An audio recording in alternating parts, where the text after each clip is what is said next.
ऐसी ही बेहतरीन कहानियाँ सुनने के लिए केपी नॉवल चैनल को लाइक, शेयर और सब्सक्राइब करें। आने वाली कहानियों के बारे में जानने के लिए हमारे टेलीग्राम से जुड़ें। लिंक डिस्क्रिप्शन में है। नेक्रोमांसर ऑफ द शैडोज, अध्याय 591। तुम्हें ये जानने की ज़रूरत नहीं है कि मैं उनके बारे में कैसे जानता हूँ। अगर तुम कुछ और मिनट जीना चाहते हो तो उन्हें यहाँ बुला लो ताकि मैं एक बार में सब कुछ खत्म कर सकूं और अपना लंच खा सकूं। उद्धरण चिन्ह। इवान की ठंडी आवाज़ सुनकर एलिजा को अपनी रीढ़ की हड्डी में ठंडक महसूस हुई। बिना एक सेकंड भी बर्बाद किए उसने आसमान की ओर एक फ्लेयर दागा और सिल्वरविंड टाउन के पिछले हिस्से को देखा। दहाड़ दहाड़। जैसे ही एलिजा ने फ्लेयर दागा, जंगल में राक्षसों की दहाड़ गूंज उठी और सैकड़ों हजारों राक्षसों की आभा चारों ओर फैल गई। इवान द्वारा बुलाए गए राक्षस इतने सारे राक्षसों की आभा देखकर दंग रह गए। हालांकि उनमें से कई उच्च श्रेणी के राक्षस नहीं थे, फिर भी उनकी संख्या कोई मजाक नहीं थी। लेकिन जल्द ही सभी राक्षसों ने राहत की सांस ली, ये याद करके कि राक्षस सेना एलिजा के नियंत्रण में थी। राक्षस सेना से नहीं डरते थे क्योंकि उन्हें इतना भरोसा था कि वे उनमें से हर एक को खत्म कर सकते थे। लेकिन वे राक्षस इवान से डरते थे। भले ही वे इसे स्वीकार नहीं करना चाहते थे, लेकिन उन सभी को ये देखकर राहत महसूस हुई कि उनके पास समर्थन है। सैकड़ों हजारों राक्षसों की सेना में एक एस रैंक राक्षस था, लगभग 70 ए और ए जोड़ रैंक राक्षस थे। 40,000 से ज्यादा बी और बी जोड़ रैंक राक्षस और बाकी बी से कम रैंक के थे। इवान ने राक्षस सेना को देखा जो शहर को नष्ट करते हुए एलिजा की दिशा में मार्च कर रही थी। सेना में कुल राक्षसों की संख्या कम से कम 10 लाख थी, लेकिन उन्हें देखने के बाद भी इवान की अभिव्यक्ति उदासीन रही। जब राक्षस सेना उसकी दिशा में आ रही थी, एलिजा ने अपने मन को त्रिकोणीय आकार के टोकन में डाला और दानव सेना से सभी प्रतिबंध हटा दिए। उसे मार डालो, एलिजा ने उनके प्रतिबंध हटाने के बाद दानव सेना को आदेश दिया। 3 एस रैंक के ज्वाला राक्षसों के नाम मालग्रिम, लिलित्रा और बेलदा थे। इस बीच चरम राक्षस का नाम सेबथॉर्न था। एलिजा की बात सुनकर उन चारों ने तुरंत सिल्वरविंड टाउन में बुलाए गए सभी राक्षसों की कमान संभाली। 1 मिनट से भी कम समय में दानवों और राक्षसों की सेना एकदम सही स्थिति में खड़ी थी, युद्ध के लिए तैयार। दानव सेना के सामने 4 एस रैंक और 50 ए जोड़ रैंक के दानव खड़े थे। इस बीच दानव सेना के सामने 200 मीटर लंबा एक सांप जो गहरे काले रंग का था और जिसके सिर के बीच में बैंगनी सींग था, एलिजा के साथ खड़ा था। ये सांप एस रैंक का राक्षस था और इसे थंडरकोइल वाइपर के नाम से जाना जाता था। भले ही वह शक्तिशाली हो, लेकिन वह हम सभी का एक साथ सामना नहीं कर पाएगा। बकरी के सिर वाले ज्वाला दानव मालग्रिम ने आत्मविश्वास से भरी आवाज में कहा। मालग्रिम और मन को उनके शरीर से फूटते हुए सुनकर अन्य सभी दानवों और राक्षसों ने अपना सिर हिलाया। ज्वाला दानवों के शरीर से आग की लपटें आसमान में उठीं और चरम दानव सेबथॉर्न के चारों ओर का स्थान हिलने लगा क्योंकि उसने अपनी बांह के चारों ओर मुट्ठी बांध ली थी। थंडरकोइल वाइपर के सींग के चारों ओर बिजली चमकने लगी और एलिजा के चारों ओर रक्त ऊर्जा एकत्रित होने लगी। गड़गड़ाहट। पूरा जंगल हिलने लगा क्योंकि अन्य दानव और राक्षस भी अपने कौशल को सक्रिय करने लगे और विभिन्न प्रकार की ताकतें एक ही स्थान पर एकत्रित होने लगीं। इवान के छाया भंडारण से सब कुछ देख रहे छाया मरे की आंखें लड़ाई की भावना से जल उठीं और वे सभी बाहर आकर राक्षसों को चीरना चाहते थे। लेकिन सभी छाया मरे निराश थे क्योंकि इवान ने उन्हें बाहर नहीं आने दिया और केवल राक्षसों को देखा क्योंकि वे अपना हमला तैयार कर रहे थे। इवान की सहज प्रवृत्ति उसे उस स्थान से दूर जाने के लिए कह रही थी जहां वह मंडरा रहा था क्योंकि उस पर हजारों हमले बंद थे। इतने सारे कौशल के लॉकडाउन के कारण उसके चारों ओर का स्थान पूरी तरह से ठोस हो गया और उसके लिए सांस लेना मुश्किल हो गया। अपने चारों ओर दबाव महसूस करते हुए इवान ने एक गहरी सांस ली और एडम के ग्रेविटी मैनिपुलेशन कौशल को लेने के लिए ग्रोथ लिंक कौशल के दूसरे प्रभाव का उपयोग किया। गुरुत्वाकर्षण हेरफेर कौशल की शक्ति बहुत अधिक थी, लेकिन इवान जानता था कि इतने सारे हमलों को सिर्फ इसी से रोक पाना उसके लिए असंभव था। जैसे ही दानव और राक्षस अपना हमला शुरू करने वाले थे, खून की गंध उस क्षेत्र में भरने लगी। इवान के आसपास की जगह हिलने लगी और उसकी आंखें धीरे धीरे लाल होने लगीं। उसके शरीर से लाल आभा की किरणें निकलने लगीं और उसके आसपास का तापमान गिर गया। ब्लडल्स्ट, इवान ने धीमी आवाज में कहा और ... धमाका। उसके शरीर से एक शक्तिशाली गहरी लाल आभा फूट पड़ी और सभी दानव और राक्षस महसूस करने लगे कि उन्हें खून की नदी में फेंक दिया गया है। ब्लडल्स्ट अद्वितीय कौशल सक्रिय होने पर 3 मिनट की अवधि के लिए उपयोगकर्ता की शक्ति 300% बढ़ जाती है। जब कौशल सक्रिय होता है तो उपयोगकर्ता को मारने की तीव्र इच्छा होगी और इस बात की बहुत अधिक संभावना है कि वह अपनी तर्कसंगतता खो देगा और एक नासमझ हत्यारा बन जाएगा। अगर यह अतीत में होता तो इवान कभी भी इस कौशल का उपयोग नहीं करता क्योंकि उसे अभी भी याद है कि कैसे उसने काजल के खिलाफ लड़ते समय इस कौशल के कारण अपनी तर्कसंगतता खो दी थी। लेकिन अब चीजें बहुत अलग थीं। इवान की वर्तमान आध्यात्मिक शक्ति बहुत अधिक थी और उसे यकीन था कि इस कौशल का उपयोग करते हुए भी वह नियंत्रण में रह सकेगा और अपनी तर्कसंगतता नहीं खोएगा। जिस क्षण इवान ने ब्लडलस्ट कौशल का उपयोग किया और उसकी शक्ति 300% बढ़ गई, एक भयानक आभा ने सभी राक्षसों और राक्षसों को घेर लिया। खांसी सी रैंक से नीचे के सभी राक्षसों ने इवान द्वारा छोड़े जा रहे ब्लडलस्ट के कारण अपने मन पर नियंत्रण खो दिया और खून खांसने लगे। एक पल में 5 लाख से अधिक राक्षस जो अपने कौशल का उपयोग करने के लिए तैयार थे, बेकार हो गए।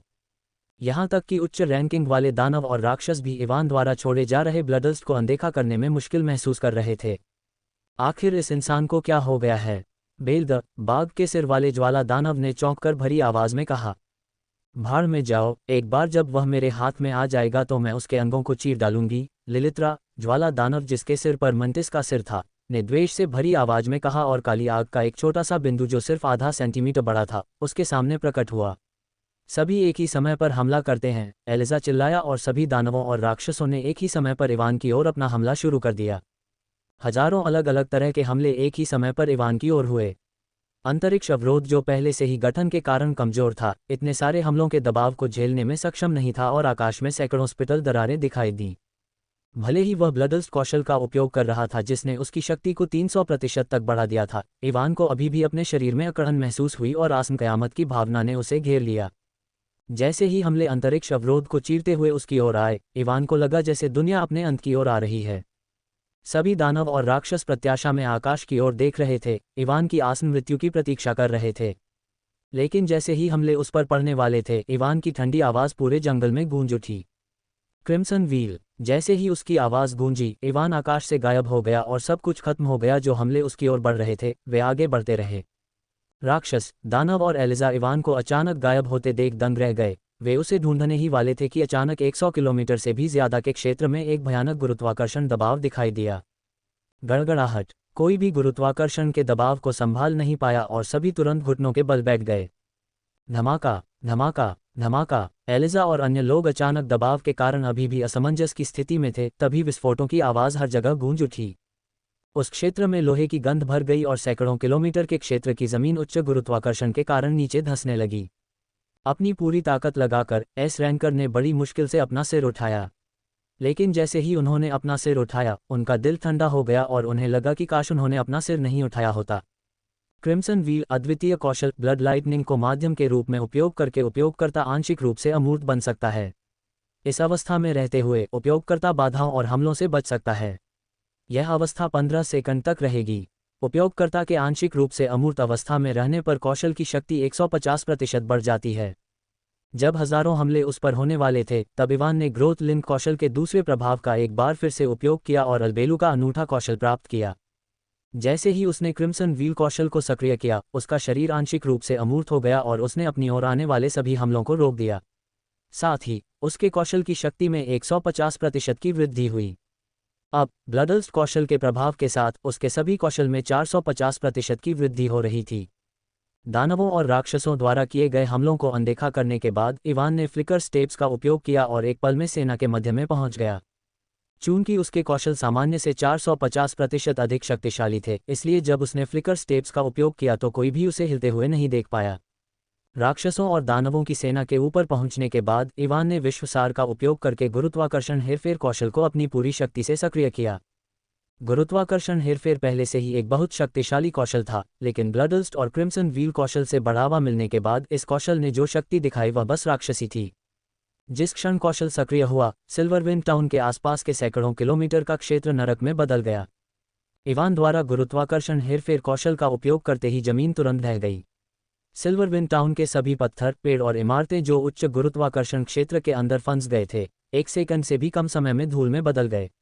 जमीन नीचे धंसने लगी और धमाका धमाका धमाका धमाका। गुरुत्वाकर्षण के दबाव का विरोध करने में सक्षम हुए बिना राक्षस और दानव रक्तधुंध में विस्फोट करने लगे। चूंकि क्षेत्र में गुरुत्वाकर्षण बहुत अधिक था, इसलिए रक्तधुंध हवा में नहीं रह पाए और जमीन की ओर बढ़ गई। इस प्रकार सिल्वरविंड टाउन के चारों ओर रक्त, मांस, आंतरिक अंगों और हड्डियों की धूल से भरी एक छोटी नदी बनने लगी। सर्वनाशकारी दृश्य के बीच में केवल एस रैंकर्स और कुछ ए+ रैंक के राक्षस ही जीवित रह पाए। एस रैंक के सर्प और एलिजा के अलावा सभी राक्षस जो राक्षस सेना का हिस्सा थे, तुरंत मारे गए और रक्त नदी का हिस्सा बन गए। A+ रैंक के राक्षस केवल इसलिए जीवित रह पाए क्योंकि राक्षसों की काया राक्षसों से कहीं अधिक मजबूत थी। जब एलिजा और अन्य एस रैंकर्स ने अपनी पूरी शक्ति का उपयोग करके अपने सिर उठाए तो उन्होंने देखा कि 50 A+ रैंक के राक्षस अपने घुटनों पर थे और उनके चेहरे जमीन पर दबे हुए थे। 50A+ रैंक के राक्षसों के अलावा बाकी सभी एक रक्त धुंध में विस्फोट हो गए और रक्त नदी का हिस्सा बन गए। पुची पुची पुची। अचानक आसमान से दर्जनों बर्फ के भाले बरसने लगे और सभी A+ रैंक के दानवों के सिर में घुस गए। हालांकि दानवों की सुरक्षा बहुत शक्तिशाली थी, लेकिन ये बर्फ के भालों के सामने पूरी तरह से बेकार थी, जो सामान्य से 450% अधिक शक्तिशाली थे। जिस क्षण A+ रैंक के दानवों के सिर बर्फ के भालों से छेदे गए, उनकी जीवन शक्ति तुरंत गायब हो गई।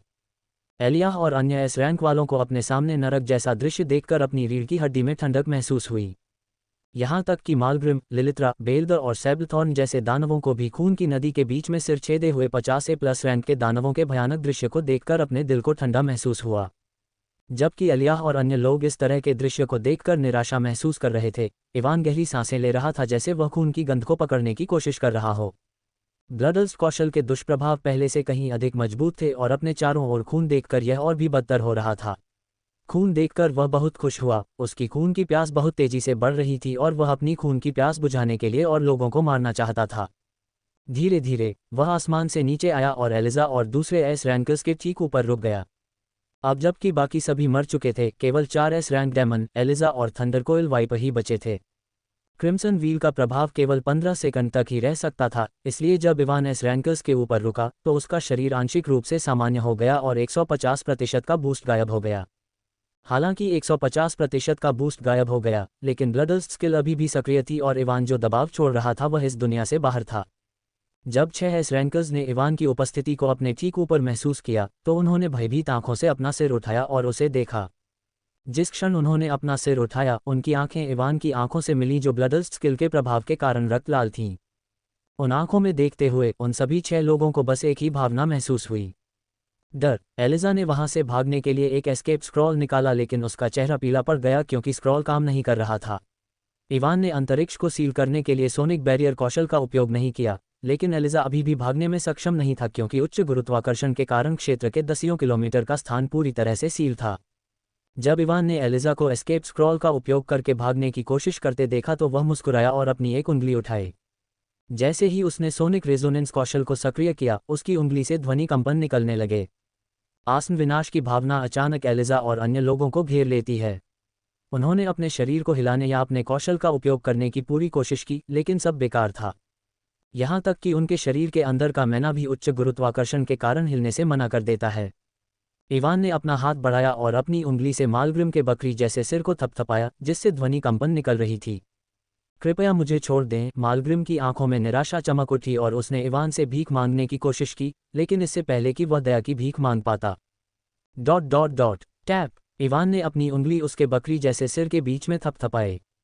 मालग्रिम की आंखें अचानक चौंक कर चौड़ी हो गईं और उसका सिर सूजने लगा। एलिजा और अन्य लोग डरावनी आंखों से देख रहे थे क्योंकि मालग्रिम का सिर गुब्बारे की तरह फूलता जा रहा था और धमाका, ये खून से लथपथ होकर फट गया। गुरुत्वाकर्षण के कारण सारा खूनी मल भी जमीन की ओर धकेल दिया गया और रक्त नदी का हिस्सा बन गया। धमाका। एलिजा और अन्य अभी भी सदमे की स्थिति में थे जब एक और छोटा विस्फोट हुआ और उन्होंने देखा कि लिलित्रा का मंटिस जैसा सिर भी फट गया। धमाका धमाका। 3 और धमाके की आवाज़ें गूंजी और 2 बचे हुए राक्षसों और थंडरकोइल वाइपर के सिर भी फट गए। इवान द्वारा सभी राक्षसों और वाइपर को मार दिए जाने के बाद एलिजा ही एकमात्र बचा था। इवान को देखते हुए, जो अपना सिर थपथपाने की तैयारी कर रहा था, एलिजा अब सिल्वरविंड टाउन आने के अपने फैसले पर पछता रहा था। मुझे इस राक्षस से दूर रहना चाहिए था, एलिजा ने सोचा, इवान द्वारा उसके सिर पर थपथपाने से ठीक पहले। धमाका। एलिजा को मारने के बाद इवान ने सोनिक रेजोनेंस कौशल का उपयोग करना बंद कर दिया और एक और गहरी सांस ली। उसने शैडो स्टोरेज कौशल का उपयोग किया और 50 से जोड़ रैंक के राक्षसों और एस रैंक वालों के शवों को दूर रखा। उनके शवों को हटाने के बाद इवान ने खून की छोटी नदी को देखा और उसकी लाल आंखें भूख से चमक उठीं। मेरा दोपहर का खाना खाने का समय हो गया है, उसने धीमी आवाज में बुदबुदाया और अपना हाथ आगे बढ़ाया। ऊर्जा भक्षण। भक्षण करने वाली लताएं उसके हाथ की हथेली से निकलीं और जमीन पर पड़े खून के अंदर चली गईं। इवान के चारों ओर एक लाल आभा दिखाई दी और लताओं ने रक्त नदी से ऊर्जा को अवशोषित करना शुरू कर दिया। जैसे ही लताओं ने रक्त को अवशोषित करना शुरू किया, ऊर्जा की एक विशाल मात्रा इवान के मोनाक कोर की ओर चली गई और यह खतरनाक गति से एस रैंक की ओर बढ़ने लगी।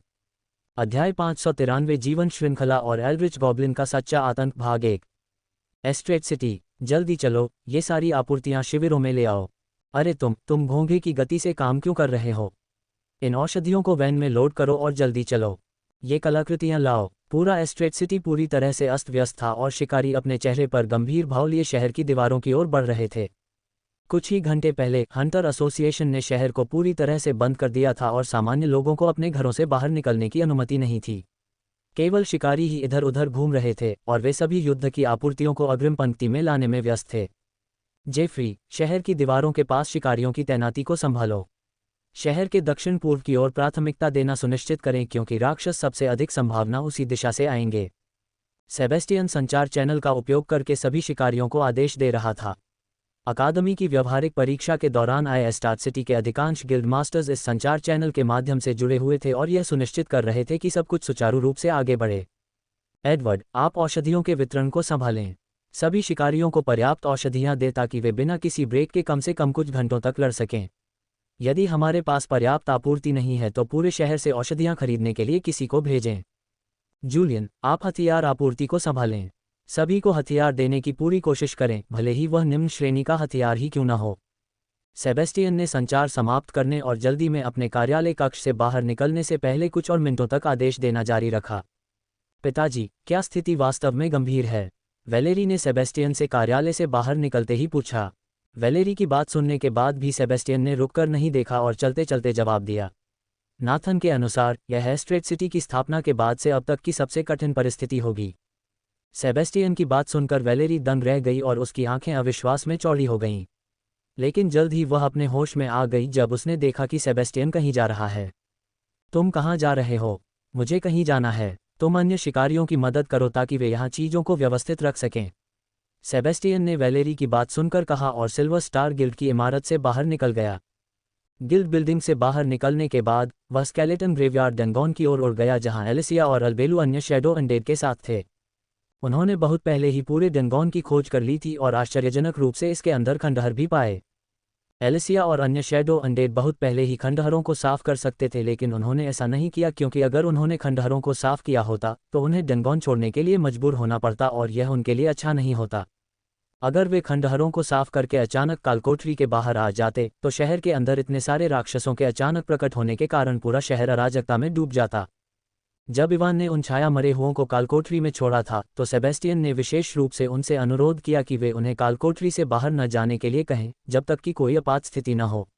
भले ही वह एक एस रैंक शिकारी था, फिर भी वह जानता था कि वह इतने सारे राक्षसों के अचानक प्रकट होने से होने वाली अराजकता को संभाल नहीं पाएगा।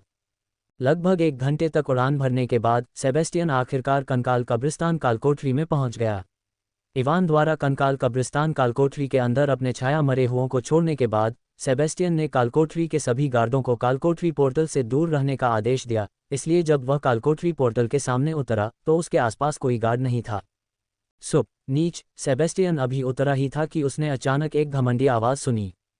सेबेस्टियन के मुंह से आवाज़ सुनकर हंसी छूट गई और उसने एलिसिया की ओर देखा जो पोर्टल के सामने खड़ी थी और उसके चेहरे पर अवाक भाव था।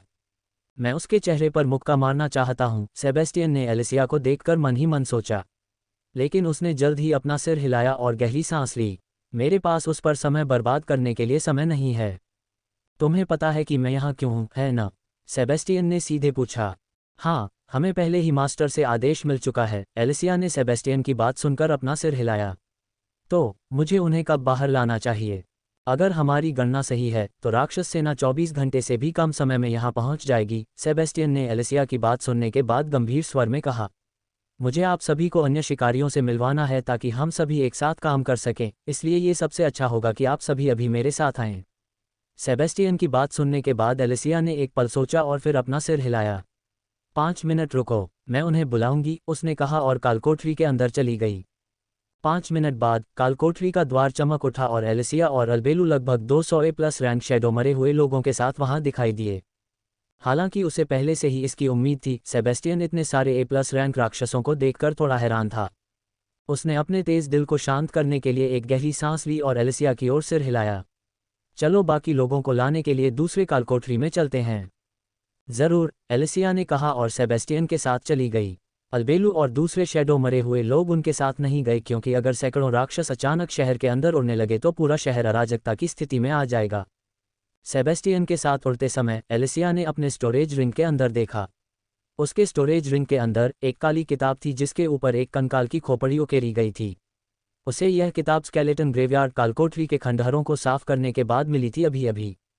मास्टर को यह चीज़ बहुत पसंद आएगी, एलिसिया ने मन ही मन सोचा और सेबेस्टियन के पीछे चल पड़ी। जल्द ही वे उस कालकोठरी के सामने पहुंच गए जहां गोबू था। कंकाल कब्रिस्तान कालकोठरी की तरह इस कालकोठरी के आसपास भी कोई पहरा नहीं था। जब एलिसिया और सेबेस्टियन वहां पहुंचे तो गोबू पहले से ही कालकोठरी के बाहर उनका इंतजार कर रहा था। गोबू एलिसिया की तरह भाग्यशाली नहीं था और उसे कालकोठरी के अंदर कोई खंडहर नहीं मिला। जैसे ही सेबेस्टियन ने गोबू को देखा उसे अपनी रीढ़ की हड्डी में ठंडक महसूस हुई। ये किस तरह का राक्षस है? सेबेस्टियन ने लार टपकाते हुए सोचा। गोबू के पेट को देखकर जो भयानक दिखने वाली बैंगनी आंखों और उसके विकृत अंगों से भरा हुआ था, सेबेस्टियन को लगा कि किसी कारण से उसका खून ठंडा हो रहा है। उन्हें बाहर निकालो, एलिसिया ने गोबू को देखने के बाद सेबेस्टियन के भावों को अनदेखा किया और सामान्य आवाज में कहा। गोबू को भी इवान से पहले ही आदेश मिल गया था, इसलिए उसने एलिसिया की बात सुनकर बाकी 200 छाया मरे हुओं को भी कालकोठरी से बाहर निकाल लिया। सेबेस्टियन को तब और भी झटका लगा जब गोबू बाकी छाया मरे हुओं को कालकोठरी से बाहर ले आया। एस रैंक का राक्षस। सेबेस्टियन ने गहरी सांस लेना शुरू कर दिया जब उसने उन राक्षसों के बीच में स्पाइडर को देखा जिन्हें गोबू कालकोठरी से बाहर लाया था। शायद हम इन राक्षसों की मदद से वास्तव में उनका सामना कर पाएंगे। अध्याय 594 जीवन श्रृंखला और एल्ड्रिच गॉब्लिन का असली खौफ भाग 2। तारांकन गल्प। तुम डर गए? एडवर्ड ने मजाकिया लहजे में पूछा। जूलियन को समय समय पर अपनी लार निगलते हुए देखा।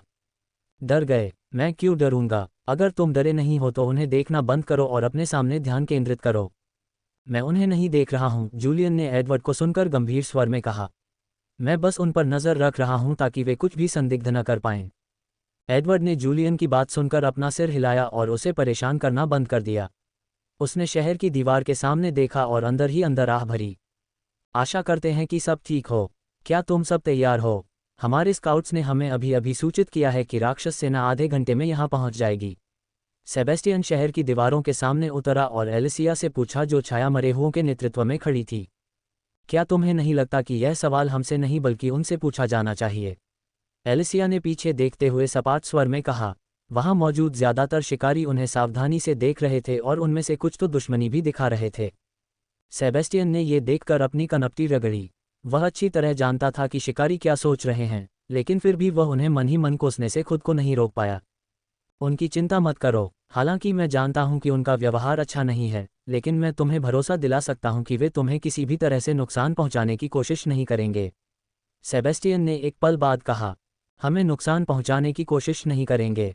सेबेस्टियन की बातें सुनकर एलिसिया के चेहरे पर एक व्यंग्यात्मक भाव उभर आया। उन्होंने हमें तोप के चारे के रूप में इस्तेमाल करने के लिए राक्षस सेना के सामने फेंक दिया और तुम कह रहे हो कि वे हमें नुकसान पहुंचाने की कोशिश नहीं करेंगे। यह हंडस को एलिसिया की बात सुनकर सेबेस्टियन के पास कहने के लिए शब्द नहीं थे।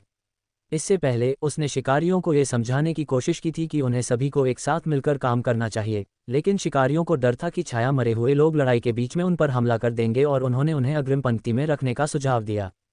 हालांकि सेबेस्टियन इस सुझाव के खिलाफ था, लेकिन वह कुछ नहीं कर सका क्योंकि अधिकांश शिकारी उन्हें आगे रखने के पक्ष में थे। तुम्हें हमारी चिंता करने की जरूरत नहीं है, लोलाइफ। सेबेस्टियन के परेशान भाव को देखने के बाद एलिसिया ने उदासीनता से कहा। हम उनसे सीधे लड़ने से नहीं डरते क्योंकि हम आप सभी से अलग हैं। तुम्हारा क्या मतलब है? सेबेस्टियन ने उलझन भरे लहजे में पूछा। सेबेस्टियन की बातें सुनकर एलिसिया बस मुस्कुराए और उसे जवाब नहीं दिया। उसे यह बताने की कोई ज़रूरत नहीं थी कि भले ही वे यहाँ मर जाएं, वे सभी इवान के पास वापस आ जाएंगे। धमाका धमाका। कुछ मिनटों के बाद अचानक जंगल में दहाड़ते हुए कदमों की आवाज़ गूंजने लगी। कदमों की आवाज़ के साथ एक भयावह राक्षसी आभा ने आसपास के वातावरण को भर दिया।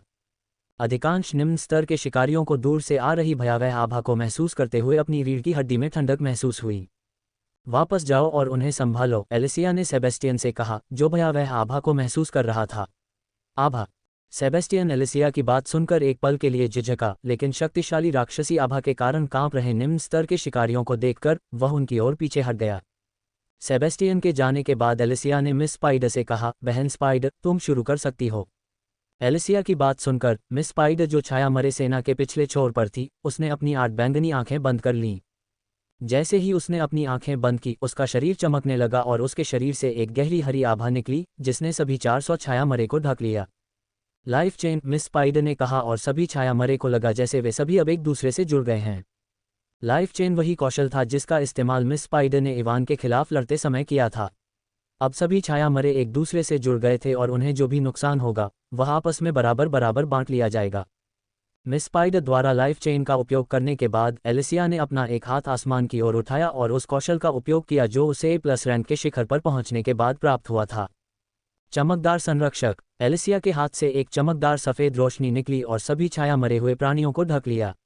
एलिसिया के हाथ से निकलने वाली रोशनी से छूते ही सभी छाया मरे हुए प्राणियों ने महसूस किया कि उनकी सुरक्षा बहुत बढ़ गई है। चमकदार संरक्षक और जीवन श्रृंखला के साथ हम उनके खिलाफ अधिक स्वतंत्र रूप से लड़ने में सक्षम होंगे। कौशल के प्रभावी होने के बाद एलिसिया ने कहा, अंगूठा थपथपाना, हा, मैं लोगों की उपस्थिति महसूस कर सकती हूँ। मैं आखिरकार अपनी हत्या की इच्छा को संतुष्ट कर सकती हूँ। अचानक कदमों की आवाज़ के साथ एक दहाड़ती हुई आवाज़ गूंजी। जल्द ही 5 राक्षस जो 2 मीटर लंबे और गहरे लाल रंग के थे, जंगल से बाहर आए। राक्षसों के सिर के ऊपर 2 सींग थे और एक लाल आभा उनके शरीर को ढंक रही थी। उनमें से 5 डेमियन द्वारा बुलाए गए एस रैंक के रक्त राक्षस थे। 5 एस रैंक के राक्षसों के पीछे अन्य राक्षसों की सेना चल रही थी। ये किस तरह के राक्षस हैं? जूलियन ने अपनी आंखें चौड़ी करके पूछा जब उसने राक्षसों की सेना को देखा। अन्य शिकारी भी भ्रमित थे क्योंकि उन्होंने भी राक्षसों जैसे राक्षसों को कभी नहीं देखा था। ध्यान न खोएं, सेबस्टियन ने राक्षसों की अजीब उपस्थिति के कारण शिकारियों को विचलित होते देखकर चिल्लाया। दहाड़ दहाड़। जब शिकारी भ्रमित थे, राक्षसों की दहाड़ें गूंज उठीं और जल्द ही डेमियन और सोनिक बैट के नेतृत्व में राक्षसों की सेना भी राक्षसों की सेना के पास आ गई। वह कमीना। सोनिक बैट के शीर्ष पर बैठे डेमियन को देखकर सेबस्टियन की आंखें गुस्से से लाल हो गईं और उसने अपनी मुट्ठी कसकर बंद कर ली। दूसरी ओर डेमियन और सोनिक बैट भी अपने अंदर तक चौंक गए जब उन्होंने छाया मरे की छोटी सेना को देखा जो शिकारियों के सामने खड़ी थी। हालांकि यह 1 महीने से ज़्यादा पहले की बात है, लेकिन वे अभी भी नहीं भूले थे कि नेफ्लियम सिटी में क्या हुआ था। ये कैसे संभव है? क्या वह आदमी अभी भी नेफ्लियम सिटी में नहीं है? उसके बुलाए गए राक्षस यहाँ क्या कर रहे हैं? शैडो अनडेड को देखकर डेमियन का दिमाग अस्त व्यस्त हो गया और उसके दिमाग में छाया सेना द्वारा नेफ्लियम सिटी में उसकी राक्षस सेना को नष्ट करने की छवियां उभरने लगीं। डेमियन यह अंडरस्को सोनिक बैट भी स्तब्ध रह गया और शैडो अनडेड को देखकर उसका दिल ड्रम की तरह धड़कने लगा।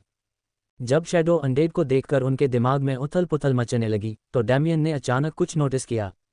शांत हो जाओ और ध्यान से देखो, उसने गंभीर आवाज में कहा जब उसने महसूस किया कि सोनिक बैट बेचैन हो रहा है। नेफ्लियम सिटी के राक्षसों के विपरीत यहाँ केवल एक एस रैंक राक्षस है और मैं किसी अन्य एस रैंक राक्षस की उपस्थिति को महसूस नहीं कर सकता। अगर मेरा अनुमान सही है तो वह आदमी अभी भी नेफ्लियम शहर में है और ये राक्षस कुछ ऐसे हैं जिन्हें उसने एस्ट्रेट शहर में पीछे छोड़ दिया था जब वह नेफ्लियम शहर के लिए रवाना हुआ था। डेमियन की बात सुनने के बाद सोनिक बैट ने एक बार फिर शैडो आर्मी की ओर देखा और पाया कि वह सही था। डेमियन की तरह वह भी मिस स्पाइडर के अलावा किसी भी एस रैंक राक्षस की उपस्थिति को महसूस नहीं कर सका। इवान के वहां न होने की पुष्टि करने के बाद डेमियन की आंखें सिकुड़ गईं और उसने ठंडी आवाज में कहा, चूंकि वह आदमी यहाँ नहीं है, इसलिए नेफ्लियम शहर में जो कुछ हुआ उसका बदला लेने का ये हमारा मौका है। डेमियन त्रिकोणीय आकार के टोकन का उपयोग करता है और राक्षसों को सभी छाया मरे हुओं को मारने का आदेश देता है। डेमियन की आज्ञा सुनकर राक्षसों की सेना ने संकोच नहीं किया और छाया मरे हुओं पर अपनी आभा को बंद कर दिया। ऐसा लगता है कि हमारी कम संख्या के कारण हमें कम आंका जा रहा है, एलिसिया ने एक मनोरंजक आवाज में कहा, लेकिन उसकी आंखों में बैंगनी लपटें घातक थीं। ठंड। उसे यह बात पसंद नहीं थी कि उसे नीची नज़र से देखा जा रहा था। मुझे उन्हें दिखाने दो कि जब वे अपने विरोधियों को कम आंकते हैं तो क्या होता है। गोबू के सिर के ऊपर जो 2 मुंह थे वे खुल गए और उसने भयावह आवाज में कहा। एलियास के कुछ कहने से पहले ही गोबू ने अपने पैर जमीन पर दबा दिए और दानवों और राक्षसों की सेनाओं की ओर कूद पड़ा। अध्याय 595 जीवन श्रृंखला और एल्ड्रिच गॉब्लिन का असली खौफ भाग 3। गोबू जमीन से कुछ मीटर ऊपर दानवों और राक्षसों की सेनाओं से कुछ दूरी पर रुक गया। ये राक्षस underscore Scarlet S rank blood demons में से एक ने गोबू को देखकर अपनी आंखें सिकोड़ लीं। हालांकि गोबू एस रैंक का राक्षस नहीं था, लेकिन वह जो भयानक एहसास दे रहा था वह कुछ ऐसा था जो सभी दानवों और राक्षसों ने पहले कभी महसूस नहीं किया था। मास्टर की कमान में आने के बाद यह मेरी पहली लड़ाई होगी, इसलिए मैं उसे निराश नहीं कर सकता, गोबू ने धीमी आवाज में खुद से कहा और उसके शरीर से एक गहरे भूरे रंग की आभा निकलने लगी। पागलपन प्रेरण, उसके सिर के ऊपर के दो मुंह खुल गए और उसकी डरावनी आवाज़ पूरे युद्ध के मैदान में गूंज उठी। जैसे ही उसकी आवाज़ गूंजी, उसके शरीर से निकलने वाली गहरे भूरे रंग की आभा ने युद्ध के मैदान को ढक लिया, हजारों राक्षसों और राक्षसों को अपनी चपेट में ले लिया। पागलपन प्रेरण, आपकी उपस्थिति में लंबे समय तक रहने से ही कमज़ोर लोग आपकी अलौकिक ऊर्जा की अलौकिक प्रकृति के कारण पागलपन की ओर जा सकते हैं। जैसे ही भूरे रंग की आभा ने राक्षसों और दानवों को ढक लिया, उसमें घुली हुई अलौकिक ऊर्जा उनके दिमाग में घुसने लगी। जोर रैंक से ऊपर के सभी दानवों और राक्षसों के हाव भाव बदल गए जब उन्होंने अलौकिक ऊर्जा के प्रभाव को महसूस किया और निम्न स्तर के राक्षसों और राक्षसों को देखा। अपनी आध्यात्मिक शक्ति से अपनी रक्षा करो, यह ऊर्जा तुम्हारे दिमाग को भ्रष्ट करने की कोशिश कर रही है। ब्लेजविंग, एक और एस रैंक ब्लड डेमन ने पागलपन प्रेरण कौशल के प्रभाव को महसूस करते हुए चिल्लाया। हा। जब गोबू ने ब्लेजविंग की चीख सुनी तो वह एक भयानक आवाज में हंसने लगा। तुम मूर्ख हो, क्या तुम्हें लगता है कि तुम अपनी आध्यात्मिक शक्ति से मेरी अलौकिक ऊर्जा के प्रभाव को रोक सकते हो? गोबू ने कहा और अचानक अलौकिक ऊर्जा की तीव्रता और भी बढ़ गई। दहाड़ दहाड़ दहाड़, तुरंत हजारों राक्षस जो सी रैंक से नीचे थे पागलपन में दहाड़ने लगे और उनकी आंखें लाल हो गईं। 8 लाख राक्षसों की सेना में लगभग 5 लाख राक्षस थे जो सी रैंक से नीचे थे और लगभग 3 लाख राक्षस पागलपन प्रेरण कौशल की सीमा में फंस गए थे। सभी राक्षस जो अपना दिमाग खो चुके थे एक दूसरे पर हमला करने लगे और राक्षस सेना पूरी तरह से अराजकता में चली गई। खून की गंध पूरे इलाके में फैल गई और कुछ ही सेकंड में हजारों राक्षसों ने एक दूसरे को मार डाला। यहाँ तक कि उच्च रैंकिंग वाले राक्षसों और राक्षसों को भी मुश्किल समय का सामना करना पड़ रहा था क्योंकि एल्ड्रिच ऊर्जा का प्रभाव हर गुजरते सेकंड के साथ बढ़ रहा था और उनके दिमाग भ्रष्ट हो रहे थे। उस कमीने को मार डालो, ये सब उसकी वजह से हो रहा है। स्कारलेट ने जो कुछ हो रहा था उसे देखकर चिल्लाया और तुरंत गोबू की ओर गोली चला दी। अन्य 4 एस रैंक के राक्षसों ने भी प्रतिक्रिया की और स्कारलेट के पीछे गोबू को मारने के लिए चले गए। रक्त दानव के रूप में स्कारलेट के कौशल रक्त तत्व से संबंधित थे और उसने गोबू की ओर जाते समय उसके रक्त को नियंत्रित करने की कोशिश की, लेकिन उसे निराशा हुई जब स्कारलेट को एहसास हुआ कि गोबू के शरीर के अंदर कोई रक्त नहीं था।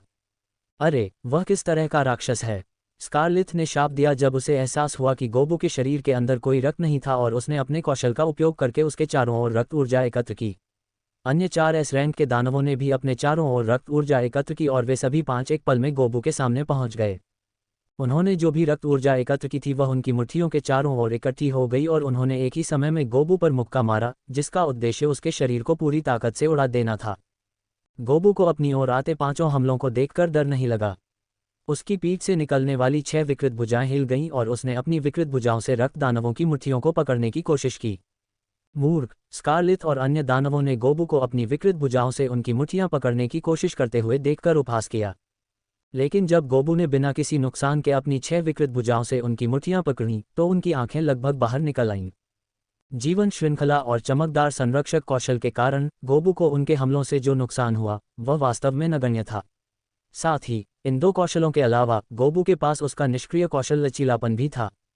लचीलापन निष्क्रिय कौशल एल्ड्रिच गोबलिन में पारंपरिक जादू और शारीरिक हमलों के प्रति एक असाधारण प्रतिरोध होता है। उनकी शारीरिक संरचना उन्हें नुकसान पहुंचाना मुश्किल बनाती है और वे समय के साथ घावों को फिर से बना सकते हैं।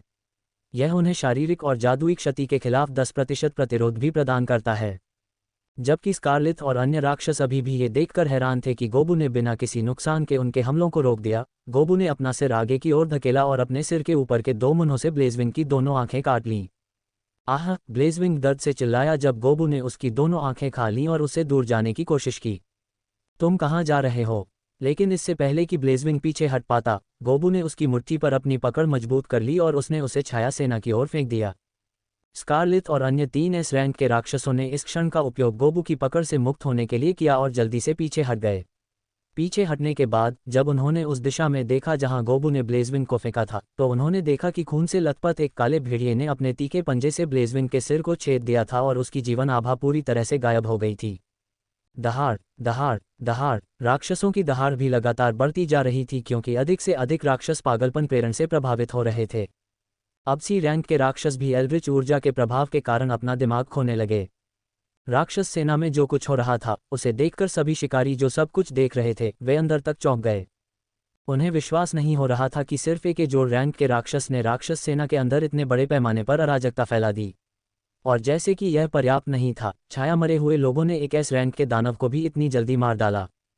गोबू को देखकर, जो अभी भी राक्षसों के दिमाग को प्रभावित करने के लिए गहरे भूरे रंग की आभा छोड़ रहा था, सभी शिकारियों को लगा कि वे शैतान को ही देख रहे हैं। हमें कुछ करने की ज़रूरत है, वरना हमारा दिमाग भी भ्रष्ट हो जाएगा। नाइटविंड, एक और एस रैंक के रक्त दानव ने तत्परता से भरी आवाज़ में कहा। उन्होंने कभी उम्मीद नहीं की थी कि एस्ट्रेट सिटी पहुंचने के बाद उन्हें इस तरह की स्थिति का सामना करना पड़ेगा। मेरी आज्ञा सुनो, जो कोई भी मन के भ्रष्टाचार के प्रभाव का विरोध कर सकता है, वह एक साथ उस पर हमला करे, स्कारलेथ ने घृणा भरे स्वर में चिल्लाया और रक्त ऊर्जा एक बार फिर उसके चारों ओर इकट्ठा होने लगी। अन्य राक्षसों ने भी काम किया और पागलपन प्रेरण के प्रभाव का विरोध करने की पूरी कोशिश करते हुए उन्होंने अपने कौशल को भी सक्रिय किया।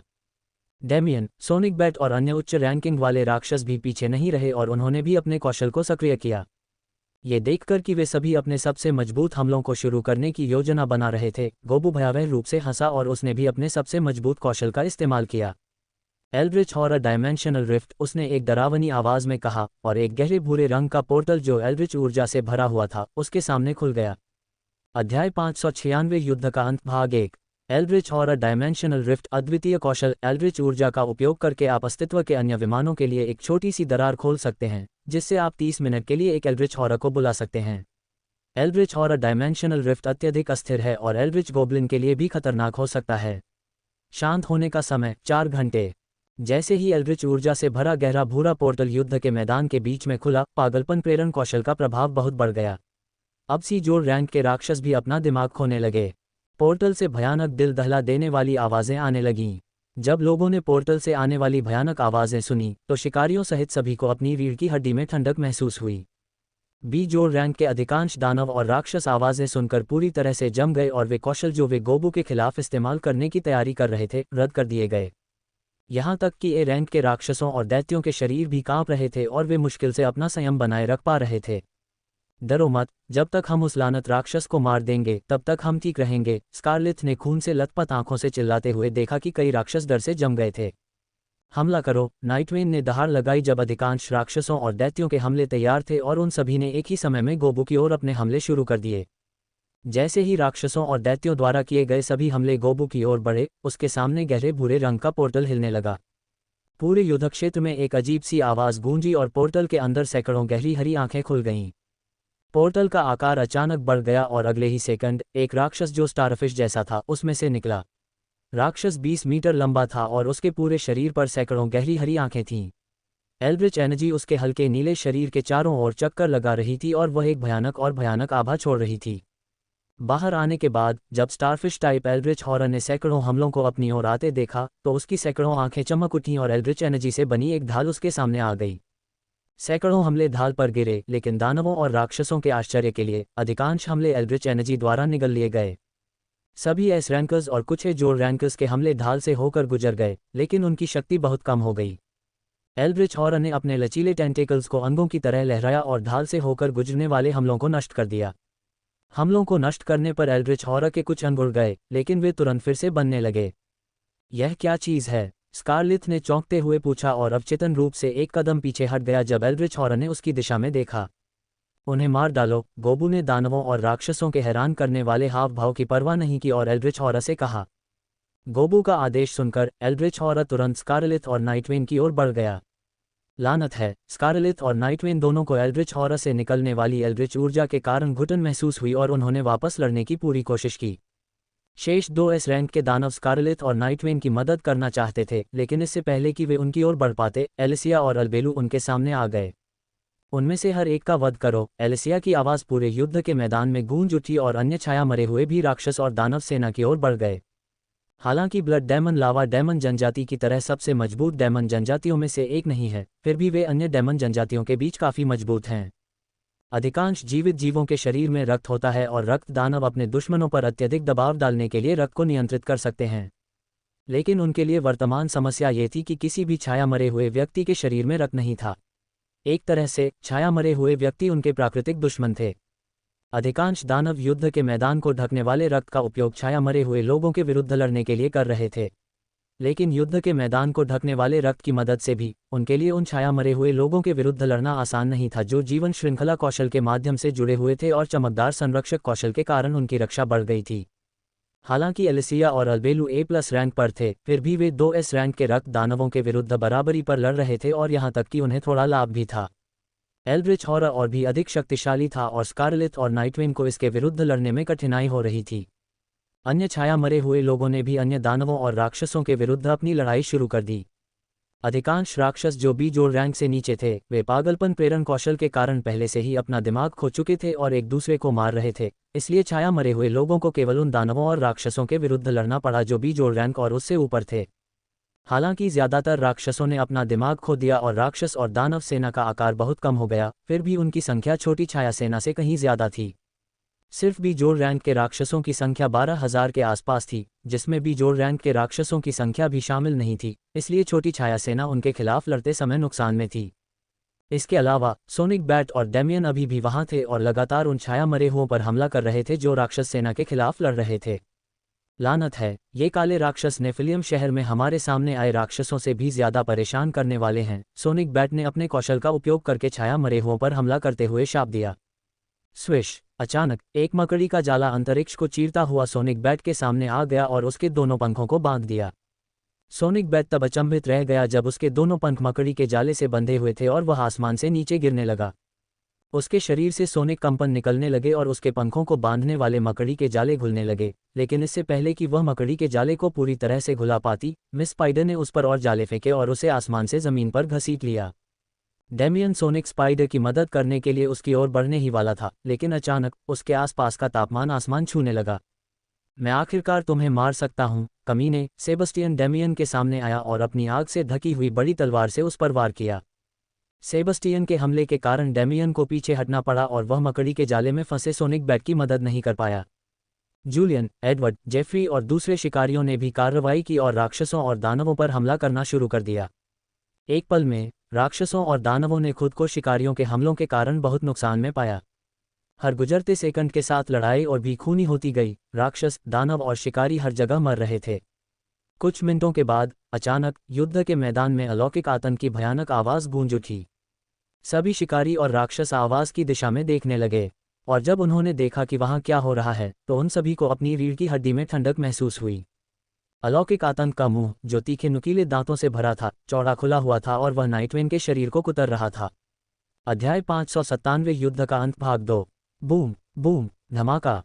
एस्ट्रेट सिटी के बाहर हर जगह अलग अलग तरह के विस्फोट गूंज रहे थे और युद्ध का मैदान राक्षसों और दानवों की लाशों से भर गया था। राक्षसों और दानवों की लाशों के बीच कुछ मानव शरीर भी थे। पूरा युद्ध क्षेत्र लाल रंग में रंगा हुआ था और खून की गंध पूरे इलाके में फैल रही थी। क्रैकल! रक्त बिजली का एक बड़ा बोल्ट उस दानव पर गिरा जिससे अल्बेलू लड़ रहा था और दानव अपने पेट में छेद करके उड़ गया। दानव अल्बेलू से 100 मीटर से भी ज्यादा दूर जा गिरा और उसके शरीर पर हमला करने वाली भयावह रक्त बिजली की वजह से उसका पूरा शरीर कांप उठा। जब अल्बेलू उस दानव को खत्म करने वाला था जिसके खिलाफ वह लड़ रहा था, तो आसमान अचानक सफेद रोशनी से जगमगा उठा। शिकारियों और दानवों ने आसमान की ओर देखा और देखा कि एलिसिया आसमान में ऊंची उड़ान भर रही है और उसके चारों ओर प्रकाश तत्व से बने दसियों सफेद भाले घूम रहे हैं। उससे कुछ दूरी पर वह एस-रैंक दानव जिसके खिलाफ वह लड़ रही थी, प्रकाश तत्व से बनी जंजीरों से बंधा हुआ था। दानव की शक्ल काफी थकी हुई थी और उसकी हालत देखकर ही कोई भी बता सकता था कि उसे अभी अभी अपने जीवन की सबसे बुरी मार पड़ी है।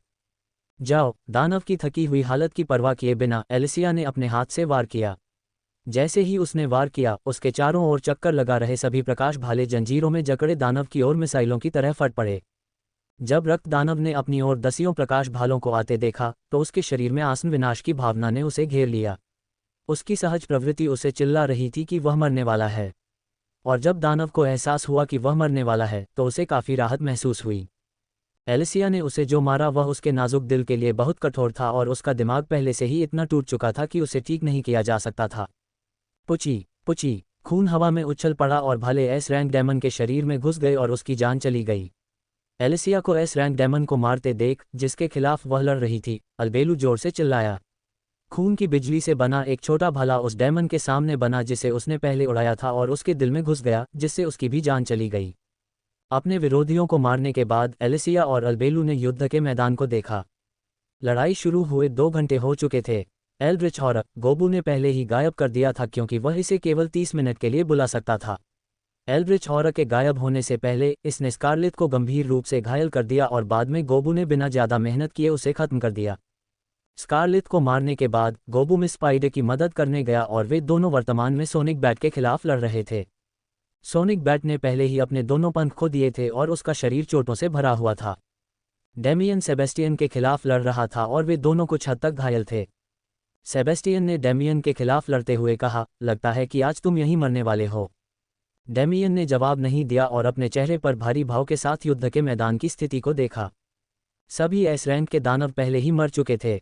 सोनिक बैट मरने के कगार पर था। शैडो, अनडेड और शिकारी बाकी राक्षसों और दानवों को मार रहे थे और हर गुजरते सेकंड के साथ उनकी संख्या कम होती जा रही थी। ये कैसे हुआ? डेमियन ने युद्ध के मैदान की स्थिति को देखते हुए मन ही मन सोचा। लड़ाई शुरू होने से पहले उसे यकीन था कि वे निश्चित रूप से ये लड़ाई जीतेंगे, लेकिन अपने सबसे अजीब सपने में भी उसने कभी नहीं सोचा था कि ऐसा कुछ होगा। मैं यहाँ नहीं मर सकता, मुझे यहाँ से निकलना होगा, डेमियन ने धीमी आवाज़ में वहाँ से भागने की तैयारी करते हुए कहा। आपके सपनों को चकनाचूर करने के लिए माफ़ी चाहता हूँ, लेकिन आप यहाँ से नहीं जा सकते। डेमियन सेबेस्टियन की आवाज़ सुनकर अपने होश में आया और देखा कि वह उसके चेहरे पर व्यंग्यात्मक भाव के साथ उसे देख रहा था।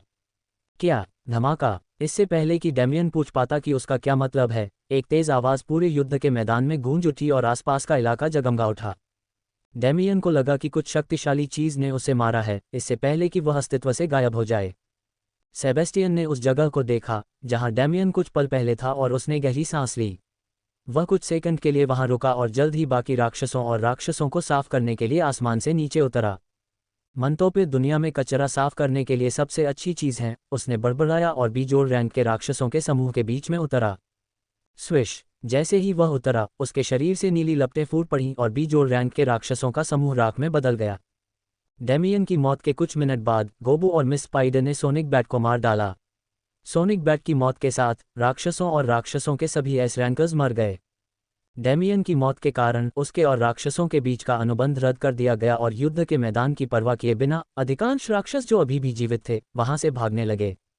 शिकारी और छाया मरे हुए राक्षसों का पीछा करते हैं जो अपने एस रैंक वालों की मौत के बाद भागने की कोशिश कर रहे थे और उनमें से अधिकांश को मार डाला।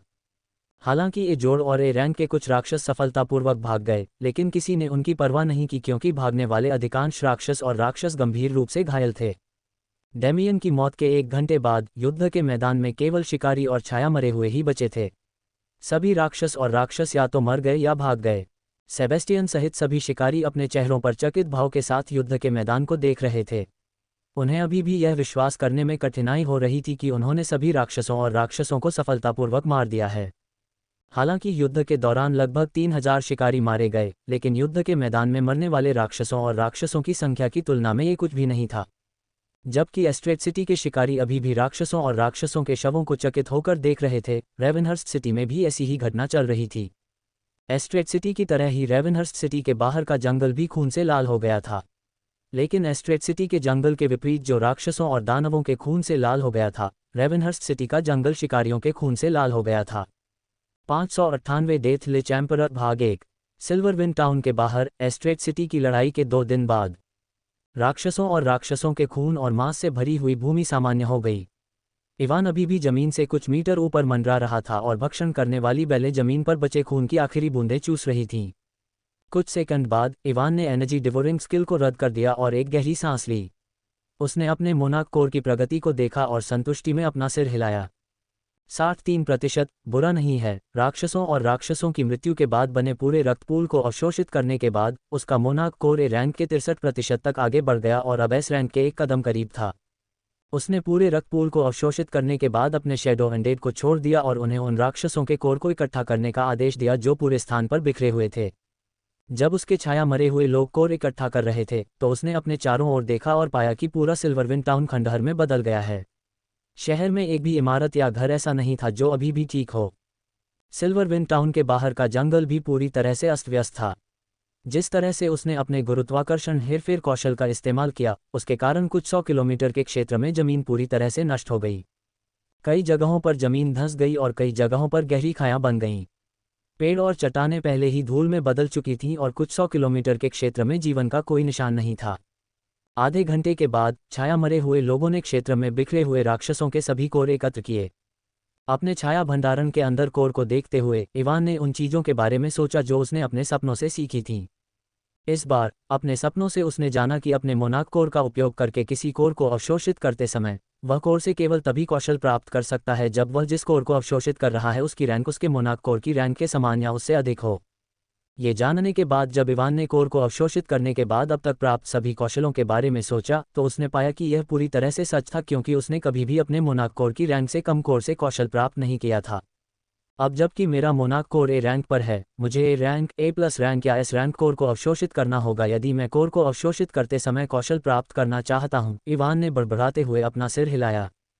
हालांकि उसने पिछले कुछ महीनों में सैकड़ों हजारों राक्षसों को मार डाला था, उसके पास ए और ए प्लस रैंक कोर की संख्या 200 से अधिक नहीं थी।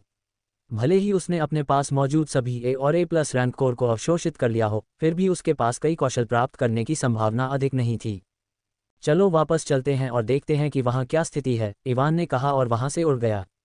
नेफ्लियम शहर की ओर वापस उड़ते समय उसने अपनी छाया इंद्रियों का उपयोग किया और एलिसिया से संपर्क किया। तुम कहाँ हो मास्टर? मैं 1 घंटे में नेफ्लियम शहर पहुँच जाऊँगा, एलिसिया ने इवान की बात सुनकर उत्तर दिया। ठीक है, वहाँ पहुँचने के बाद मेरा इंतज़ार करना, मैं भी नेफ्लियम शहर वापस आ रहा हूँ, इवान ने कहा और शैडो सेंस स्किल का इस्तेमाल करना बंद कर दिया। एलिसिया ने उसे 2 दिन पहले एस्ट्रेट सिटी में हुई लड़ाई के बारे में पहले ही बता दिया था। ये जानने के बाद कि उसके शैडो अनडेड ने दानवों और राक्षसों की सेना को हरा दिया है, वह वास्तव में बहुत हैरान था। वह जानता था कि उसके शैडो अनडेड दानवों और राक्षसों को कड़ी टक्कर देंगे, लेकिन उसने उनसे पूरी तरह से उन्हें खत्म करने की उम्मीद नहीं की थी।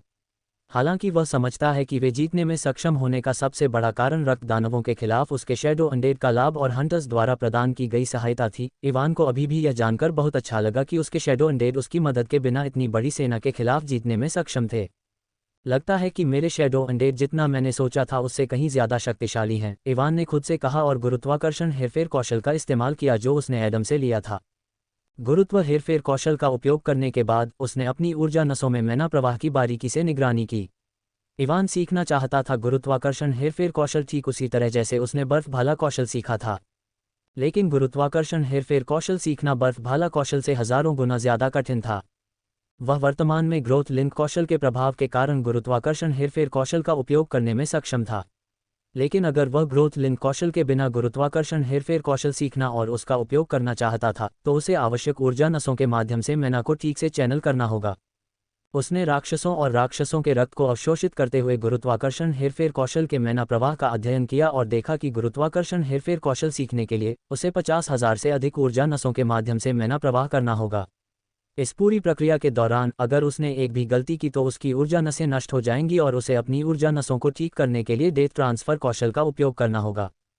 हालांकि मैं ग्रोथ लिंक कौशल के कारण विभिन्न प्रकार के कौशल के मैना प्रवाह को सीख सकता हूं, मैं अपनी वर्तमान समझ के साथ उन्हें दोहरा नहीं सकता। इवान ने आह भरी और नेफ्लियम शहर की ओर उड़ते हुए गुरुत्वाकर्षण हेरफेर कौशल के मैना प्रवाह को देखना जारी रखा। हालांकि वर्तमान में उसके लिए अपने मन को 50,000 से ज्यादा ऊर्जा शिराओं के माध्यम से ठीक से प्रवाहित करना असंभव था, फिर भी वह अपने मन में मनपथ को उकेरना चाहता था ताकि वह भविष्य में गुरुत्वाकर्षण हेरफेर कौशल सीख सके। मुझे आश्चर्य है कि जिस आदमी को मैंने अपने सपने में देखा था, अगर उसे पता होता कि मैं ग्रोथ लिंक कौशल का उपयोग करके बिना किसी प्रयास के नए कौशल का मन प्रवाह सीख सकता हूं, तो उसका चेहरा कैसा होता, इवान ने एक अजीब आवाज में कहा और उस आदमी पर दया आ गई जिसे उसने अपने सपनों में देखा था। नए कौशल सीखने के लिए उस आदमी को अपने दम पर अलग अलग कौशल का मन प्रवाह खोजना था, लेकिन वह ग्रोथ लिंक कौशल के दूसरे प्रभाव का उपयोग करके नए कौशल का मन प्रवाह सीख सकता था। लगभग 1.5 घंटे बाद इवान नेफ्लियम शहर के बाहर पहुंचा। जब वह वहां पहुंचा तो एलिसिया पहले से ही शहर के बाहर उसका इंतजार कर रही थी। मास्टर, इवान को देखकर एलिसिया तुरंत उसकी ओर उड़ी। एलिसिया को देखकर इवान ने अपना सिर हिलाया और मुस्कुराया। तुम लोगों ने लड़ाई में बहुत बढ़िया काम किया, उसने एलिसिया के उसके सामने रुकने के बाद कहा। वे बस कुछ छोटे राक्षस थे, मैं उनसे कैसे हार सकती हूँ, एलिसिया ने आत्मसंतुष्ट स्वर में कहा और अपनी छाती फुला ली। एलिसिया के बचकाने व्यवहार को देखकर इवान ने अपना सिर हिलाया और हल्के से मुस्कुराया। तो वह चीज़ कहाँ है जिसके बारे में तुमने मुझे बताया था, उसने एक पल बाद पूछा। इवान की बात सुनकर एलिसिया की स्टोरेज रिंग चमक उठी और उसने एक काली किताब निकाली जिस पर एक कंकाल की खोपड़ी उकेरी गई थी। ये वही किताब थी जो उसे स्केलेटन ग्रेवयार्ड डंगोन के खंडहरों को साफ करने के बाद मिली थी। इवान ने एलिसिया से किताब ली और उसके विवरण को देखा। किताब एक कौशल पुस्तक थी, इसलिए जब इवान ने उसके विवरण को देखा तो कौशल के विवरण उसके सामने आ गए। लिच को बुलाओ। एक माध्यम के रूप में अपनी ऊर्जा का उपयोग करके आप एक जादुई घेरा बना सकते हैं और 10 मिनट तक आपकी सेवा करने के लिए अपने रैंक के समान एक स्केलेटन लिच को बुला सकते हैं। शांत होने का समय 2 घंटे। 599 डेथ लिच एम्परर भाग 2। इवान ने कौशल को अपने हाथ में पकड़ लिया और बिना किसी हिचकिचाहट के इसका इस्तेमाल किया। काली कौशल पुस्तक अनगिनत काले बिंदुओं में बदल गई और उसके शरीर के अंदर चली गई। अपनी आध्यात्मिक इंद्रियों का उपयोग करते हुए इवान ने देखा कि जिस क्षण काले बिंदु उसके शरीर के अंदर गए, उसका मन अपने आप बहने लगा, विभिन्न प्रकार की ऊर्जा नसों के माध्यम से आगे बढ़ने लगा। 2 सेकंड से भी कम समय में उसका मन 50,000 से अधिक ऊर्जा नसों से बह गया और उसकी आंखों के सामने एक सूचना चमक उठी। आपने समन लिच कौशल सीखा है। कौशल सीखने के बाद इवान ने तुरंत इसे सक्रिय कर दिया, लेकिन इसे मन का उपयोग करके सक्रिय करने के बजाय इवान ने इसे अपनी छाया ऊर्जा का उपयोग करके सक्रिय किया। अपने सपनों के कारण वह अब वैचारिक ऊर्जाओं से अवगत हो गया और जानता था कि उसकी छाया ऊर्जा में मृत्यु की वैचारिक ऊर्जा शामिल है। वह देखना चाहता था कि अगर वह अपनी छाया ऊर्जा का उपयोग करके लिच को बुलाता है तो क्या होगा। जैसे ही इवान ने कौशल को सक्रिय किया, उसके मोनाक कोर के अंदर मौजूद छाया ऊर्जा हिल गई और उसके सामने जमीन पर 3 मीटर चौड़ा काला जादू चक्र दिखाई दिया। जब जादू चक्र दिखाई दिया तो लगभग 100 मीटर का आसपास का क्षेत्र पूरी तरह से काला हो गया। जल्द ही इवान को किसी चीज से जुड़ाव महसूस होने लगा। उसे जो जुड़ाव महसूस हुआ वह उसके शैडो अनडेड के साथ उसके जुड़ाव के समान था। केवल अंतर यह था कि यह जुड़ाव उसके शैडो अनडेड के साथ उसके जुड़ाव से बहुत कमजोर था। वूश! अचानक जमीन पर मौजूद जादू चक्र काले धुएं में फट गया और इवान के सामने 2 मीटर लंबा कंकाल दिखाई दिया जो रंग में बिल्कुल काला था। कंकाल अपने हाथ में एक हड्डी का डंडा पकड़े हुए था और उसने एक काले रंग का हुड वाला लबादा पहना हुआ था जो एक अंधेरे चर्च के पुजारी जैसा दिख रहा था। उसकी आंखों की कोठरियां लाल लपटों से धधक रही थीं और उसकी हड्डियों से मौत की ठंडी आभा निकल रही थी। इवान लिच को केवल 10 मिनट के लिए ही बुला सकता था, इसलिए वह तुरंत देखना चाहता था कि वह किस तरह के कौशल का उपयोग कर सकता है और उसका पावर लेवल क्या है। लेकिन इससे पहले कि वह कुछ भी जांच पाता, कुछ आश्चर्यजनक हुआ। एक बुलाने का कौशल पाया। क्या आप अपने ग्रोथ लिंक कौशल को बुलाने के कौशल से जोड़ना चाहते हैं? हाँ, नहीं। इवान ने अपने सामने अधिसूचना को देखा और कुछ बार पलकें झपकाईं। हालांकि उसे नहीं पता था कि उसका ग्रोथ लिंक कौशल उसके बुलाने के कौशल पर क्यों प्रतिक्रिया कर रहा था, लेकिन वह महसूस कर सकता था कि यह कुछ अच्छा था।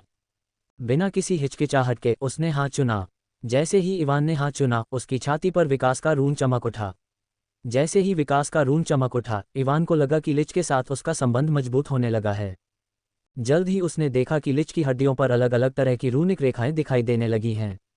उसकी आंखों के सॉकेट के अंदर धधक रही लाल लपटें भी बदलने लगीं और जल्द ही सुनहरे रंग की हो गईं। हालांकि लिच की रैंक अभी भी A+ थी, लेकिन लिच की आभा पहले से ज्यादा मजबूत हो गई। कुछ सेकंड के बाद एवोल्यूशन का रून चमकना बंद हो गया और इवान का लिच के साथ जो कनेक्शन था वह उतना ही शक्तिशाली हो गया जितना उसका अपने शैडो अनडेड के साथ था। आपका बुलाया गया डेथ लिच सम्राट में विकसित हुआ। इवान ने अपने सामने दिखाई देने वाली अधिसूचना को देखकर भौहें चढ़ा लीं। डेथ लिच, उसने मन ही मन सोचा, ऐसा लगता है कि शैडो एनर्जी का उपयोग करने के कारण मैंने नॉर्मल लिच के बजाय डेथ लिच को बुलाया और ग्रोथ लिंक स्किल की वजह से डेथ लिच एम्प्रोआ में विकसित हो गया। पहले तो इवान ने सोचा कि ग्रोथ लिंक स्किल की वजह से उसका बुलाया गया लिच ज़्यादा शक्तिशाली हो गया है, लेकिन उसे जल्द ही एहसास हुआ कि हालांकि लिच ज़्यादा शक्तिशाली हो गया है, लेकिन कुछ और भी है जो उससे भी ज़्यादा महत्वपूर्ण है।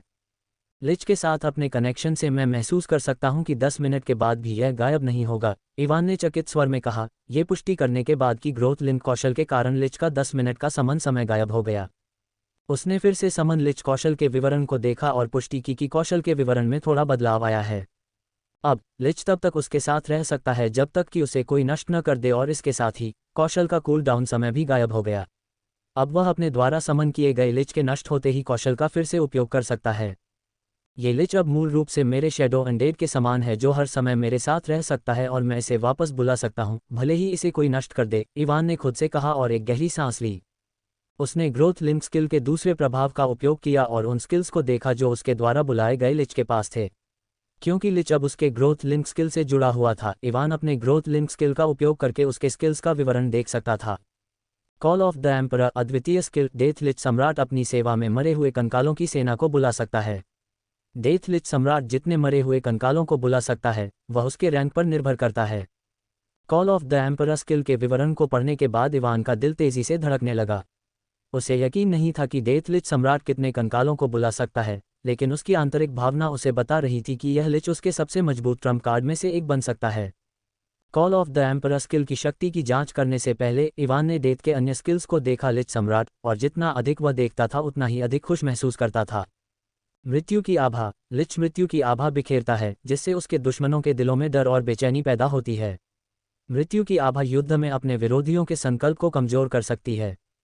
प्लेग फैलाना। डेथ लिच सम्राट जादुई विपत्तियां फैला सकता है, ऐसी बीमारियां फैला सकता है जो न केवल शारीरिक शरीर को नुकसान पहुंचाती हैं बल्कि पीड़ित की आत्मा और जादुई सार को भी कमजोर करती हैं।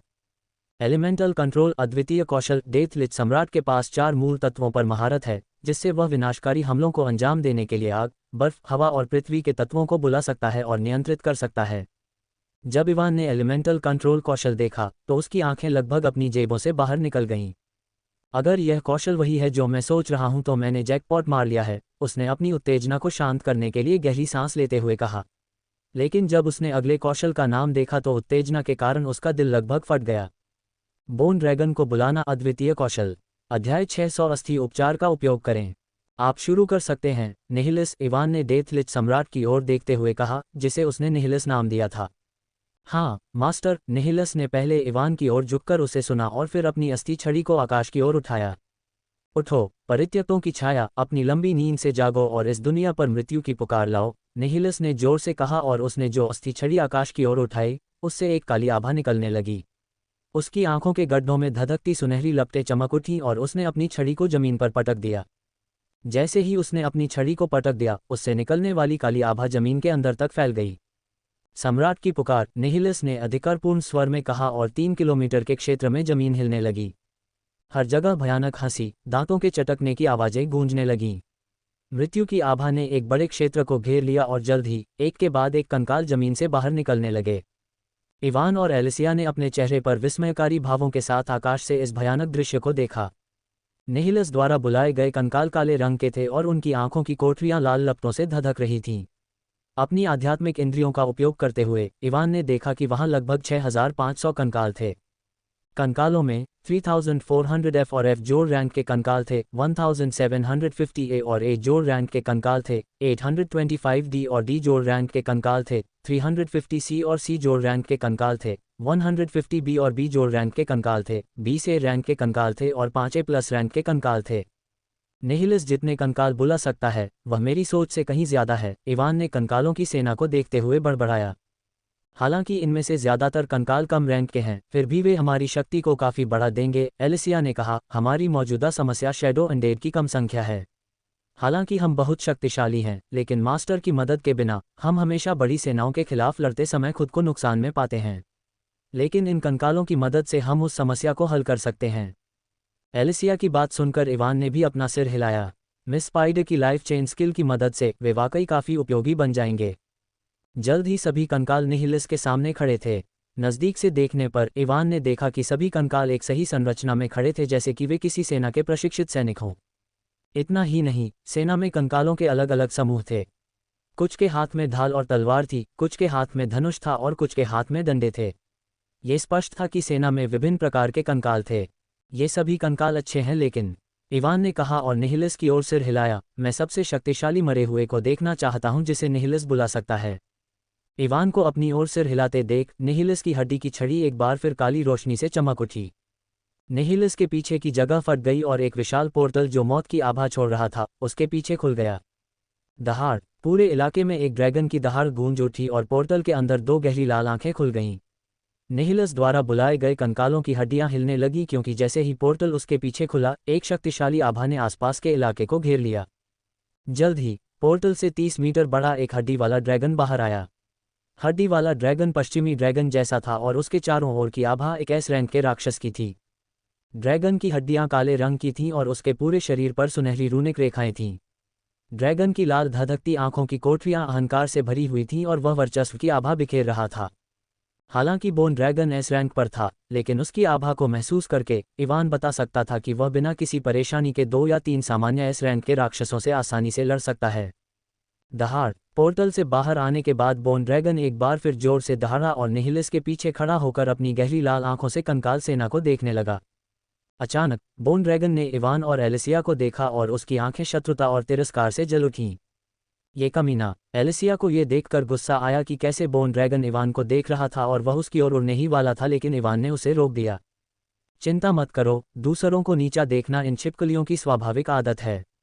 भले ही यह ड्रैगन मर गया हो और बोन ड्रैगन में बदल गया हो, फिर भी यह अपनी स्वाभाविक प्रवृत्ति का पालन कर रहा है। उसने एलिसिया को रोकने के बाद कहा, अगर ऐसा है तो हड्डियों के उस थैले को अपने पालतू जानवर को मालिक के सामने कैसे व्यवहार करना है ये सिखाना चाहिए, नहीं तो मैं उसके कंकाल की हर एक हड्डी को धूल में बदल दूंगी। एलिसिया ने बोन ड्रैगन को घूरते हुए कहा, जो अभी भी उन्हें देख रहा था। भले ही निहिलस ने उस ड्रैगन को मेरे आदेशों को सुनने के लिए कहा हो, वह उनका पालन नहीं करेगा। इवान ने अपने चेहरे पर मुस्कान के साथ कहा, ये छिपकलियां अपने भले के लिए बहुत घमंडी हैं और सोचती हैं कि वे दुनिया से ऊपर हैं। ये बोन ड्रैगन निहिलस के आदेशों को इसलिए सुन रहा है क्योंकि उनके बीच समान अनुबंध है। अगर अनुबंध के कारण नहीं, तो मुझे डर है कि ड्रैगन ने निहिलस पर हमला कर दिया होगा जब उसने उसे बुलाया था। अगर यह ड्रैगन मास्टर के आदेशों का पालन नहीं करेगा, तो क्या इसका मतलब यह नहीं है कि यह पूरी तरह से बेकार है? एलिसिया ने अपने चेहरे पर एक शिकन के साथ कहा। जरूरी नहीं, इवान ने एलिसिया की बात सुनकर अपना सिर हिलाया। निहिलस इसे सम्मन अनुबंध के कारण नियंत्रित कर सकता है, इसलिए हमारे लिए इसके साथ काम करना मुश्किल नहीं होगा। इसके अलावा, इवान ने कहा और ठंडी मुस्कान के साथ मुस्कुराया, मैंने कभी नहीं कहा कि मेरे पास इसके अहंकार को ठीक करने का कोई तरीका नहीं है। एलिसिया पूछना चाहती थी कि उसका क्या मतलब है, लेकिन इससे पहले कि वह कुछ पूछ पाती, इवान ने अपने पंख फड़फड़ाए और एक पल में हड्डी वाले ड्रैगन के सिर के ऊपर दिखाई दिया। ड्रैगन के अहंकार को ठीक करने का सबसे अच्छा तरीका है कि उन्हें तब तक पीटा जाए जब तक कि वे आपके सामने झुक न जाएं, उसने हड्डी वाले ड्रैगन के ऊपर दिखाई देने के बाद कहा और उसकी मुट्ठी नीली रोशनी से चमक उठी। हड्डी वाला ड्रैगन स्तब्ध था क्योंकि जब वह उसके सिर के ऊपर दिखाई दिया तो वह इवान की हरकतों का अनुसरण भी नहीं कर पा रहा था। हड्डी वाले ड्रैगन ने जल्दी से अपना सिर उठाया, ये देखना चाहता था कि इवान क्या कर रहा है। लेकिन इससे पहले कि वह अपना हड्डी वाला सिर उठा पाता, इवान की मुट्ठी उसके सिर के ऊपर आकर गिरी। धमाका! पूरे इलाके में एक जोरदार आवाज गूंजी और हड्डी वाले ड्रैगन का सिर जमीन पर गिर गया। दहाड़! हड्डी वाला ड्रैगन दर्द से दहाड़ उठा और उसके सिर के ऊपर एक छोटी सी दरार दिखाई दी। इवान ने आश्चर्य से अपनी भौहें उठाईं, ये देखकर कि उसके हमले से सिर्फ एक छोटी सी दरार बनी है। उसने हमला करते समय अपनी शक्ति को नहीं रोका और अपनी मौजूदा शारीरिक शक्ति के साथ इवान को यकीन था कि वह सिर्फ एक ही हमले में एक सामान्य एस रैंक शिकारी को भी मार सकता है। लगता है तुम्हारी हड्डियां काफ़ी मजबूत हैं, इवान ने कहा और ठंडे अंदाज में मुस्कुराया। चलो देखते हैं कि वे मेरे हमलों को बिना टूटे कितने समय तक झेल सकती हैं। इवान की आवाज़ सुनकर बोन ड्रैगन की आंखों के गड्ढों के अंदर की लाल लपटें घृणा से जलने लगीं और उसने अपना सिर उठाने की कोशिश की जो अभी भी ज़मीन के अंदर कुचला हुआ था।